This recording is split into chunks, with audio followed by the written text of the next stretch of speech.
Hi, I'm Sue Walker, and I'm going to show you quick and easy recipes for potato soup.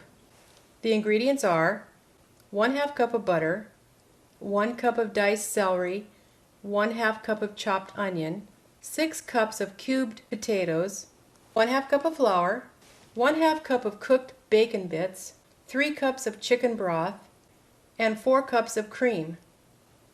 The first thing you do is take your butter, your diced celery, and your chopped onion. Place it in a pan and saute until the vegetables are tender. Add your cubed potatoes to the vegetables. And then you want to take 1/2 cup of flour and pour it into your potatoes and mix it all together. Then add your bacon bits and your 3 cups of chicken broth.